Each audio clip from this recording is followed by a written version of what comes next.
Hello friends, आज एक बार फिर आपकी खिदमत में नए वीडियो के साथ हाजिर हुआ हूँ उर्दू के कुछ अच्छे और नए वर्ड्स के साथ।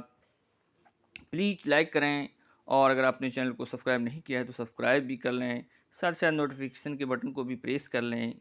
आइए कोई वक्त गंवाएं, सीधे टॉपिक की तरफ चलते हैं। आज का जो पहला वर्ड है बड़ा ही प्यारा और अच्छा वर्ड है साथियों, तमगा। तमगा। और इसके हिंदी अर्थ की बात करें होता है पदक, मेडल। और इंग्लिश की बात करें होता है अवार्ड। अवार्ड ये तमगा यानी साथियों किसी ख़ास उपलब्धि या काम को मान्यता देने के लिए जो दिया जाने वाला जो प्रमाण होता है, प्रमाण चिन्ह होता है, या फिर कोई वर्ड से उसको नवाजा जाता है, उसे भी तमगा कहते हैं। एन अवार्ड फॉर ब्रेवरी और अ प्राइज़ इन स्पोर्टिंग इवेंट, यानी कि अगर किसी बहादुरी के लिए दिया जाने वाला जो अवार्ड होता है, और या फिर स्पोर्टिंग इवेंट यानी खेल कूद के मौके पे जो पुरस्कार वितरण किया जाता है, प्राइज़ दिया जाता है, उसे भी तमगा कहते हैं। और इसका इस्तेमाल कई सेंस में किया जाता है, जैसे मुहावरे में या शेर व शायरी में भी इसका इस्तेमाल होता है। जैसे कि एक छोटा सा शेर है, समझदारी का तमगा लगाकर वह मुझसे मेरी ही ज़रूरत छीनता है।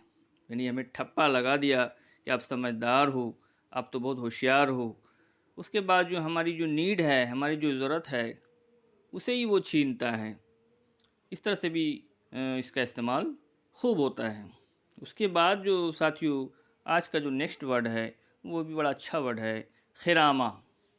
खिरामा यानी कि अगर इसके अर्थ की बात करें वो होता है धीरे धीरे चलना, नाज नखरे के साथ चलना, मस्तानी चाल, मंद गति, moving gracefully, walking in stately manner.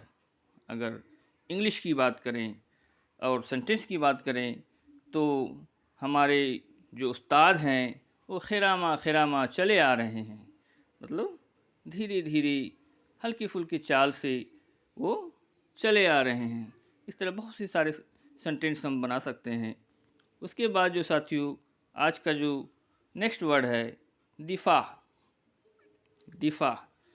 और अगर इसकी हिंदी अर्थ की बात करें होता है रक्षा, बचाव, हिफाजत। और इंग्लिश की बात करें होता है डिफेंस। अगर इसकी सेंटेंस की बात करें बहुत सारे सेंटेंस बना सकते हैं। वो अपनी ही दिफा नहीं कर सकता, यानी वो अपना बचाव नहीं कर सकता, रक्षा नहीं कर सकता। और डिफेंस से ही बना है डिफेंसिव। जैसे क्रिकेट में अक्सर कमेंट्री के दौरान यूज होता है कि बैट्समैन ने गेंद को डिफेंसिव अंदाज में खेला, यानी उसको रक्षात्मक तरीके से उसको खेला। उसके बाद जो साथियों आज का जो नेक्स्ट वर्ड है ये भी बड़ा अच्छा है और ख़ूब इस्तेमाल होता है रोज़मर्रा की लाइफ में, मिक़दार। मिक़दार। और मिक़दार का अगर हिंदी अर्थ की बात करें होता है वज़न, गिनती, नाप, गणना।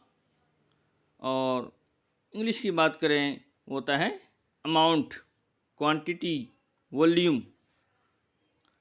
जैसे इसका अगर वाक्य बनाना चाहते हैं तो आज माल गोदाम में बहुत बड़ी मिक़दार में चावल का खेप आया, यानी कि चावल कहीं बाहर से आया, अनलोड हुआ और माल गोदाम में रखा गया है। तुम्हारे पास जो कापियां हैं कितनी मिक़दार में है, मतलब यहाँ पर गिनती का सेंस है, कितनी कापियां हैं। और अगर तुम बाहर जा रहे हो तो कितनी मिक़दार में तुम खाने पीने का सामान साथ में ले जा रहे हो। इस तरह से इसका इस्तेमाल बहुत किया जा सकता है। और आज के लिए बस इतना ही साथियों। अब नेक्स्ट वीडियो में आपके साथ फिर एक बार आपकी खिदमत में हाजिर रहूँगा। आज के लिए शुक्रिया।